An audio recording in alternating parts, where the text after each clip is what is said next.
Alhamdulillahirabbil alamin wa bihi nasta'in ala umuri dunya waddin wassalatu wassalamu ala asrofil anbiya'i wal mursalin sayyidina wa maulana Muhammadin wa ala alihi wa sahbihi ajma'in, amma ba'd. Yang saya hormati bapak-bapak para jamaah, para ustazah, wabil khusus para tuan guru, imam, khatib dan bilal, anak-anakku sekalian, santri dan santriah yang dimuliakan Allah. Kembali kita melanjutkan tadabbur kita pada siang hari ini, tadabbur Quran. Hari ini kita masuki surat yang baru, surat keempat, yaitu surah An-Nisa. Dan kita sudah menyelesaikan surah Ali Imran sebelumnya. Hari ini kita melanjutkan surah An-Nisa, yaitu ada 167 ayat. Jadi 167 ayat ini dikenal dengan yaitu surah Madaniyah, yaitu surah yang turun di Madinah. Adapun bunyi surat ini yaitu A'udzubillahi minasyaitonirrajim. Bismillahirrahmanirrahim. Ya ayyuhan nasu taqu rabbakumul ladzi khalaqakum min nafsin wahidah wa khalaqa minha zawjaha wa bassa minhuma rijalan katsiran wa nisaa'a wattaqullaha allazi tasaaluna bihi wal arham innallaha kana 'alaikum raqiba. Wahai manusia, bertakwalah kepada Tuhanmu yang telah menciptakan kamu dari diri yang satu, yaitu Adam alaihissalam. Dan Allah menciptakan pasangannya, yaitu Hawa, dari dirinya Adam alaihissalam. Dan dari keduanya Allah memperkembangbiakkan laki-laki dan perempuan yang banyak.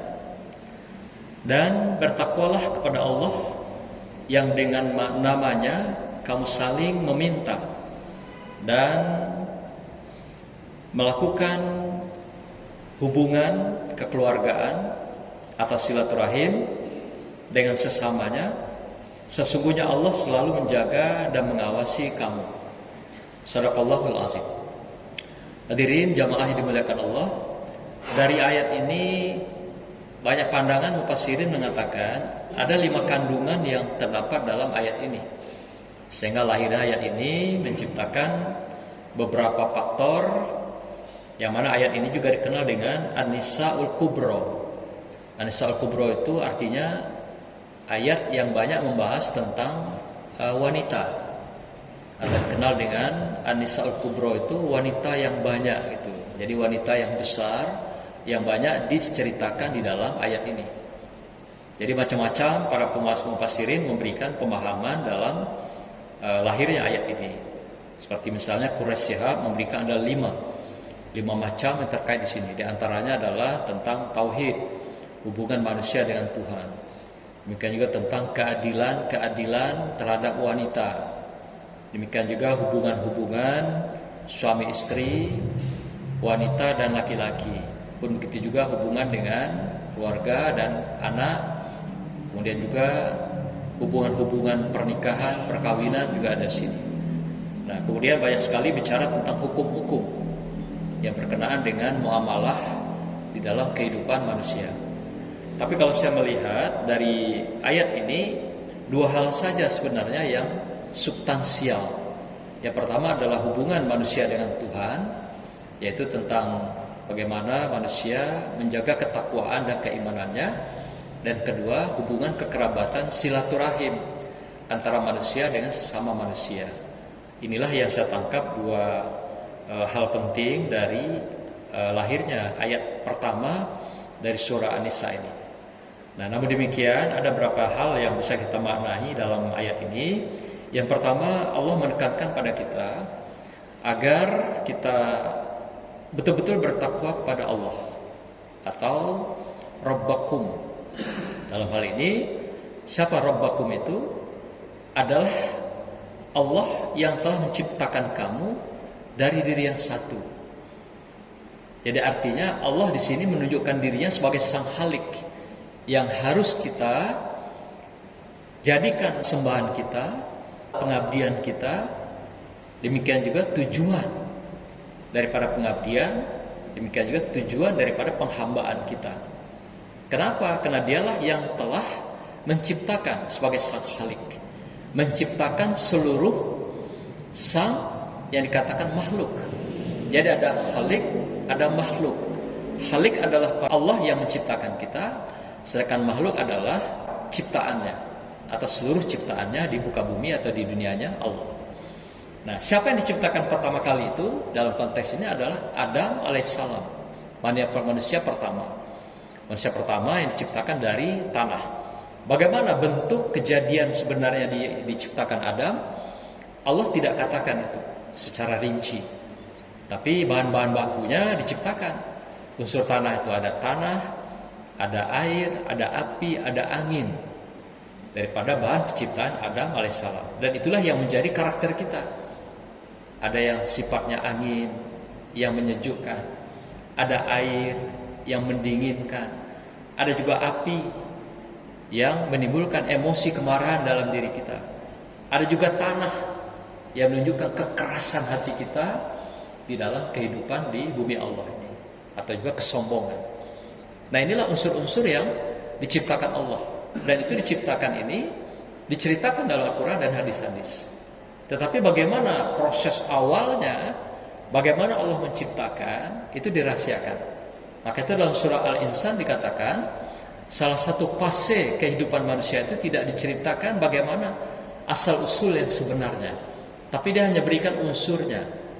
Dalam surah Al-Insan itu ayat 1 dikatakan, hal ata alal insan hinu minad dahri lam yakun syai'an maskura.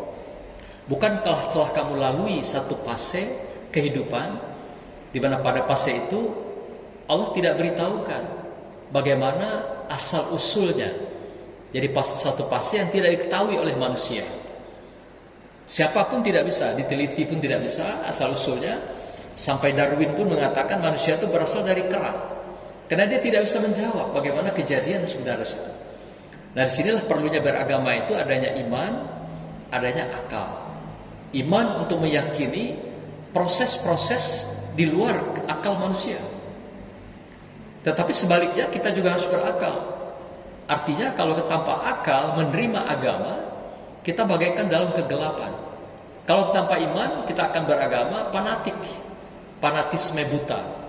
Menerima agama apa adanya, apa kata orang, apa kata si A, kata si B, kita menerima tanpa melakukan proses pertimbangan, akal atau juga kebenaran yang diolah oleh hati dan akal kita. Maka itu beragama diminta kita adalah selain beriman, menerima hal-hal dengan keyakinan kita. Sisi kedua, kita diminta juga mempertimbangkan dengan akal dan juga hati kita. Sehingga dua-duanya akan menjadi kekuatan yang betul-betul akan mengantarkan kita menjadi orang-orang yang berzikir dan juga berpikir. Dan demikian juga orang yang sadar, demikian juga orang yang menggunakan hati dan pikirannya dengan benar secara proporsional tentang Allah dan semesta ciptaan-ciptaannya sebagai makhluk. Maka itu makna pertama dikatakan dalam ayat ini adalah kita diminta bertakwa kepada Allah. Allah mengatakan, mengapa kepada Allah? Karena Allah menciptakan kita. Mulai dari Abul Basar, bapak daripada manusia, Adam, sampai kepada kita. Nah, fase berikutnya setelah Adam, kemudian diciptakan Umi Hawa, maka berikutnya itu fase kedua, itu bisa diketahui oleh manusia. Artinya mulai dari lahirnya Habil dan Qabil, putra daripada Adam alaihissalam, itu diketahui sampai kita hari ini. Maka itu kalau hari ini kita ada mengenal dalam teknologi kesehatan, ada namanya USG. Kita bisa mengenali seorang bayi itu jenis kelaminnya apa. Nah, kalau Al-Quran memberikan gambaran, ada 4 fase dalam rahim seorang ibu itu. Mulai dari kejadiannya adalah dari sperma dan ovum, kemudian dari itu nanti menjadi darah, darah itu menjadi daging, kemudian 3 bulan berikutnya ditiupkan ruh. Jadi 3 bulan pertama itu proses sperma dan ovum. Itu Al-Quran ceritakan begitu. 3 bulan kedua dia menjadi darah. 3 bulan ketiga dia menjadi daging. Kemudian 3 bulan keempat baru ditiupkan ruh di dalam rahim ibu kita. Sehingga dengan fase kedua ini manusia diketahui, dipahami keberadaannya sampai kelahirannya dan kematiannya. Nah, tapi kalau pada masa fase pertama tidak diketahui, Allah pun tidak menceritakan bagaimana Dia menciptakan Adam. Tapi unsurnya diceritakan kepada kita, unsurnya disampaikan di dalam Al-Quran. Yang kedua, Allah meminta kita di dalam ayat ini, selain Dia telah menceritakan, pertama minta kita bertakwa, kemudian Dia menceritakan tentang kejadian Adam dan Hawa. Umi Hawa itu berasal dari Adam alaihissalam. Tatkala Adam alaihissalam, dalam hadis diceritakan Bukhari Muslim, ketika Adam sedang tidur, maka saat itulah Allah menciptakan Umi Hawa dari salah satu tulang rusuknya di sebelah kiri. Nah, dalam sebuah hadis yang sangat mutabar itu, maka dikatakan wanita itu diciptakan oleh Allah dari tulang rusuknya Adam. Tulang rusuknya yang bengkok lagi. Jadi tulang rusuk itu tidak lurus, dia bengkok di ujungnya. Nah, oleh karena itu dalam hadis ini katakan Rasulullah, sekiranya engkau akan meluruskan tulang rusuk yang bengkok itu dengan paksa, maka dia akan patah. Artinya ketika kita berhadapan dengan wanita dengan kekerasan, itu tidak menyelesaikan masalah, malah menimbulkan masalah baru. Tidak akan menyelesaikan persoalan. Diajak perempuan berkelahi, bertengkar 7 hari 7 malam, dia sanggup. Karena memang mereka ditakdirkan dengan emosi yang lebih dalam hal ini. Dan Allah katakan, dan dipertegas oleh Rasulullah, diciptakannya wanita itu adalah dari tulang rusuk yang bengkok. Nah, bengkok itu artinya kalau kita mau meluruskan dengan paksa, dia akan patah. Nah, maka itu bagaimana caranya? Luruskan dia dengan kelemah lembutan, dengan kesenangan, dengan kebahagiaan. Para filosof mengatakan ada 3 pada wanita itu yang tidak bisa ditaklukkan. Pertama, jiwa cemburunya. Nah, cemburu wanita itu lebih dari laki-laki. Itu susah ditaklukkan. Yang kedua, sikap emosinya, marahnya. Maka itu janganlah kita berhadapan dengan wanita itu bawaannya emosi juga. Karena itu memang bawaan wanita sudah menjadi sebuah sikap dasar gitu. Yang ketiga apa? Sikap materinya. Ini parah itu. Ya. Sikap materi ini berat ini. Jadi pertama tadi kita bisa taklukkan dengan berbagai komunikasi, kedua emosi juga dengan baik, tapi yang ketiga materi. Nah, ini hati-hati. Tidak semua wanita bisa ditaklukkan dengan mudah perihal materi. Atau dengan kata lain, wanita itu lebih dikatakan lebih materai ketimbang laki-laki. Jadi kalau bapak ibu, bapak-bapak banyak duit, gampang menaklukkan wanita. Maka itu kata Sulaiman, salah satu yang buat tergelincirnya manusia itu adalah wanita. Gitu. Harta, tahta, wanita. Nah, tapi Sulaiman sudah sukses, dia bisa menaklukkan wanita. Bilqis seorang raja yang cantik, kaya, raja yang perkasa, tapi bisa ditaklukkan. Dengan apa? Kelemahan, kelembutan, kehebatan, dan juga dengan apa? Dengan materi.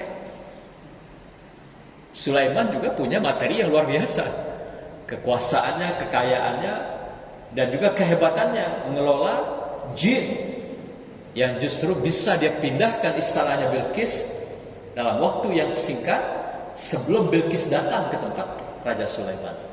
Sehingga Bilqis terkagum-kagum melihat tahtanya Sulaiman dengan luar biasa perhiasan, pokoknya serba materi lah.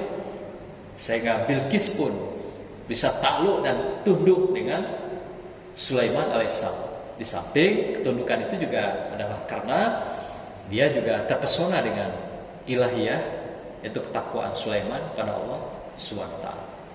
Tapi bagaimanapun di awal dia ketika datang ke rumah Sulaiman, dia takluk adalah karena kemegahan kerajaan Sulaiman. Pada kerajaan Sulaiman tadi dipindahkannya kerajaan Bilqis tadi gitu. Istana yang begitu megah ditambah dipoles lagi sehingga Bilqis terkagum-kagum. Kok istananya lebih bagus dari punya aku? Lalu karena itu, dalam konteks ayat ini, saya langsung saja, Allah minta setelah satu sisi kita melakukan ketakwaan pada Allah, sisi kedua apa? Allah minta kita melakukan silaturahim. Di sini tekankan itu. Jadi dengan kamu sudah sekian banyak berhubungan suami istri, keluarga, anak, saudara, dan masyarakatmu, maka jagalah, peliharalah silaturahim di antara kamu atau hubungan kekeluargaan. Jagalah dengan saling berkunjung, dengan saling menyapa, dengan saling berbagi, dengan saling berkomunikasi. Itulah makna silaturahim itu. Dengan demikian, maka Allah akan berikan kekuatan-kekuatan dalam tafsir ini. Apa kekuatan itu? Kekuatan batin, kekuatan pikir, kekuatan-kekuatan di dalam hubungan-hubungan dalam masyarakat. Jadi silaturahim itu membangun sebuah kekuatan, membangun sebuah ketaatan, juga membangun sebuah kesadaran. Nah, inilah makna daripada sebuah hubungan-hubungan silaturahim yang dilakukan itu. Jadi ada kekuatan di dalam silaturahim. Maka itu hadis Rasulullah mengatakan, barang siapa menjaga silaturahimnya akan diberikan 3 hal. Pertama, dipanjangkan umurnya. Yang kedua, dilepaskan dia dari penyakit. Ketiga, dimudahkan rezekinya. Nah, itu yang diberikan kalau orang menjaga sebuah silaturahim. Nah, Allah menekankan dalam ayat ini adalah kita menjaga hubungan-hubungan kekerabatan itu. Saling menyapa, saling berkunjung. Dengan kita ke masjid pun ini sebenarnya menjaga silaturahim. Coba kalau kita tidak ke masjid, saya tidak mungkin ketemu Pak Yamin, tidak mungkin ketemu dengan dulur saya, Pak Rahman. Saya kalau mau ke rumah Pak Rahman mikir-mikir 2 kali, atau Pak Rahman mau ke rumah saya ngapain gitu kan. Tapi di masjid kita bisa bersenda gurau sambil berkomunikasi, bisa menyampaikan sesuatu, saling curhat, bahkan bisa juga saling berbagi dan tolong menolong. Nah, inilah makna besar daripada silaturahim. Maka itu Allah menekankan, jagalah, peliharalah silaturahim dalam ayat ini. Dan Rasulullah memberikan penjelasan lebih tegas, karena siapa menjaga silaturahim, salah satunya akan dibuka pintu-pintu rezeki di dalam kehidupannya. Selain dipanjangkan umur dan diberikan nikmat sehat yang dibuka pintu-pintunya oleh Allah Subhanahu wa taala. Nah, hadirin berbahagia, semoga dengan kita mengkaji ayat ini tentunya lebih luas, lebih dalam yang terkandung dalam ayat-ayat ini. Demikianlah Bapak Ibu sekalian, semoga mencerahkan kita semua dan Allah bukakan pintu rahmat dan berkah pada kita semua. Demikian, subhanakallahumma wa bihamdika, astaghfiruka wa atubu ilaik. Wassalamualaikum warahmatullahi wabarakatuh.